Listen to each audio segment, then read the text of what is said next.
But there was something in my gut feeling saying like something's not right. I snooped through his phone. He was messaging this girl. I was pissed off.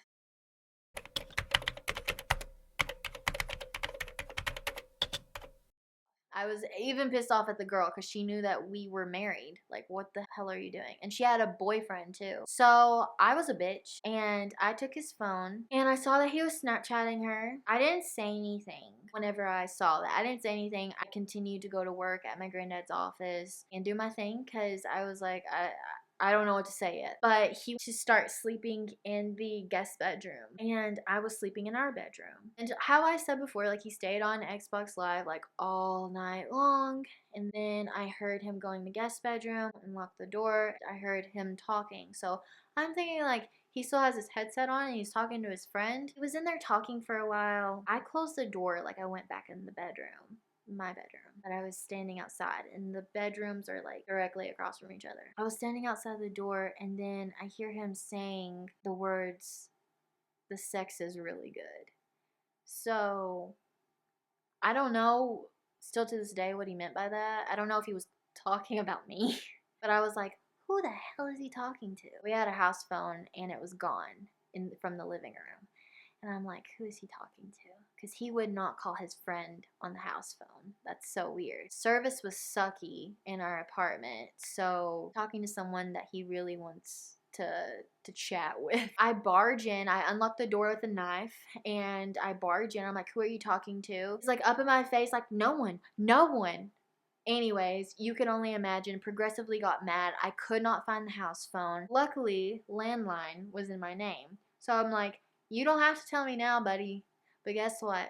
Tomorrow, after the call goes through and it's 24 hours, I can log on the account and see who you called. So this is a long story too, but the girl that he was talking to on the Snapchat, I knew she was from Texas. We've had an instance with her before, and that's why I think that he's cheated on me previously with her, but I don't really know. So I knew her name. I knew where she lived. They had like a friendship or something before me and him even was together. So they've been talking for like 5+ years. He said it was nothing, like she means nothing to him, but like she's Snapchatting him. And I read the Snapchat messages, by the way. It was like, oh, I can't wait to talk to you on the phone tonight with a heart and a smiley face. And I'm like, okay, this girl's not just a friend. But when I knew he was calling her on the landline, I'm like, oh my God, what are you doing? Like, what are you talking about? Do you have something with this girl? The next day I checked and it's her. Like I said, she's from Texas. It said it was a Texas number. I'm like, okay, whatever. By the way, like the phone disappeared completely. I don't know where it went,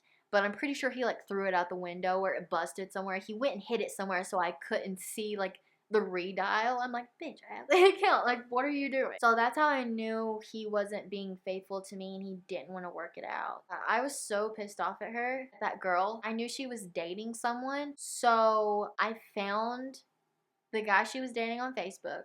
I messaged him and I was like, hey, you need to tell your girlfriend to stop talking to my husband. He messaged me back and I think I even I took screenshots on my phone of his phone just to have like proof and so I could go back and look at it.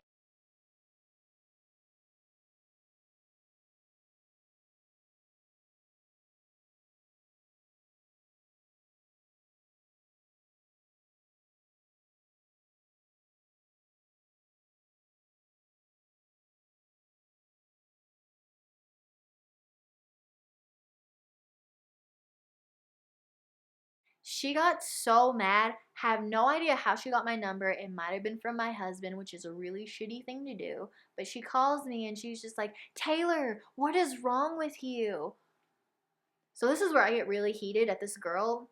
She's like, Taylor, what is wrong with you? Like, why did you do that? Like, I'm not doing nothing. Like, him and I have been friends forever. And I'm just like, well, like, why does your boyfriend have a problem with it if you've been friends forever? Like, why are you hiding it from him? Why are you talking to my husband late hours of the night at freaking 3 a.m.? Like, yeah, I was pissed off. And I think I I still stayed with him for a while, but I was really unhappy. Like, it was pretty much over. I knew it. There was too much shit. I think he was done too. We got in a really big argument. Can't tell you when, but this is the last and final argument. He called me the C word in the last and final argument. And I don't know if you've ever been called the C word before, but it is just such a disgusting name to call a girl. He called me that, and I told him to get out for good. I'm done with him. I'm done with you. Packs his stuff again, goes to his brother's, and I'm done. I cried all night, of course. I wanted him back. And there were so many times that I wanted to go get him back. And there was one time, even after he called me that name and I knew he was staying at his brother's house, like, yeah, I'm crazy bitch. Like, I went up to his brother's house like super late at night. I was peeking through the window. So crazy, I know. Like, I loved him so much.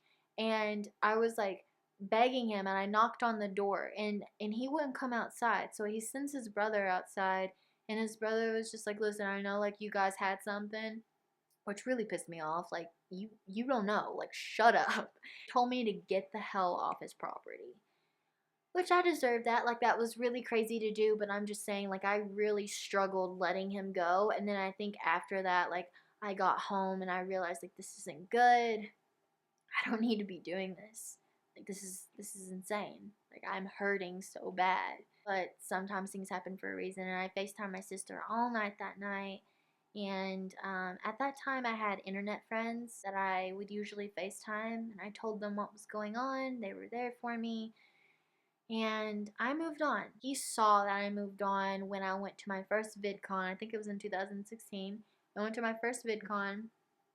I vlogged the whole thing. I was posting musicallys, and I'm guessing people went back and like was showing him everything. And of course, I got the messages of "have fun being a whore." I'm just like, what the hell? Like, what are you doing? Why are you calling me a whore when I'm just posting musicallys with people? So he saw that. It really made him mad. And I did receive a message from him on Facebook whenever we decided we are going to finalize the divorce. And our divorce did not take long at all, by the way. Like, it was really like short, sweet, to the point, because we didn't have anything. My camera actually died, guys, and I filmed it on my iPhone, and it was really bad quality, but I just wanted to say that our divorce was really easy. We didn't have anything in each other's names, separate accounts. It honestly happened so fast. I wasn't even prepared for it. It happened that fast. But the day before that we were set to go sign papers for our divorce, he sent me a message, a text message, and it said how much he hated me, but he still loved me. And he sent me screenshots of our first ever Facebook message. And he said that he could have loved me forever. And I was trying to be there for him. I was like, "Are you okay? Like, I am here to talk if you want to call me." And he kept saying, "No, I hate you, I hate you." And I just took it as he was coping. And by that time, when I had realized that it's over, we're getting a divorce, I'm signing the papers, I had already moved on. I was just talking to people, I was already planning trips, I was moving forward. And I don't think he liked seeing me move forward at all. So yeah, there is one thing that I want to mention, because obviously, I was not perfect in this situation. There's two sides to every story. My side, his side, and the truth. And I can't not say anything that I did wrong. I can't say anything that I don't regret, because there's a lot that I said to him that I do regret. And I think the thing that I said that I regret mostly, more than anything until this day, is when we had our really horrible arguments. Even though he would say things that would hurt me, I would try to find things that would hurt him too, because I had stopped making it work. So in order for me to feel okay, I decided to cut him with a knife. Not literally, but I brought up his physical appearance in a fight. I called him fat. And to this day, I regret it more than anything. I don't make fun of someone's appearance. I would never make fun of someone's appearance, just because I'm an insecure person, and I know that that can ruin your self-esteem. And I knew, and I think I probably still have ruined him for life. It's sad, but I really hope that I did not hurt him in the long run. Even though, like, me and him, like, had our differences, I still wish I could take those words back. And now, in my relationship, of course we're gonna argue, but I make sure to never bring up something to hurt him. I make sure to never say words that I can't take back, that I can't just say I'm sorry and I can't really fix it. So, this is what I want to say to the people that have watched this series of me talking. I want you to think, whenever you are in a situation with your husband or even your boyfriend, I want you to stop and think, is it really worth it? How are we going to feel tomorrow? Are we going to get over this? There's no sense in playing mad. There's no sense in playing the I'm going to see how long that I can be mad at you card. There's no sense in it. Work it out. Communicate. Try your best, because this is the person you're in it for the long run. If you don't want it, then don't try to be spiteful towards that person, because that's the person that you love. And that's what I wish that I knew back then, but I didn't at all. So, that being said, if you have any questions, please feel free to ask me. And if you are going through this right now, email me. It's the best way, right? I think, to talk to me. Or DM me on Instagram. That's another good way. I've been through this. I know. And I'm not an expert at relationships, but you can make things work. Just know that you can get through it.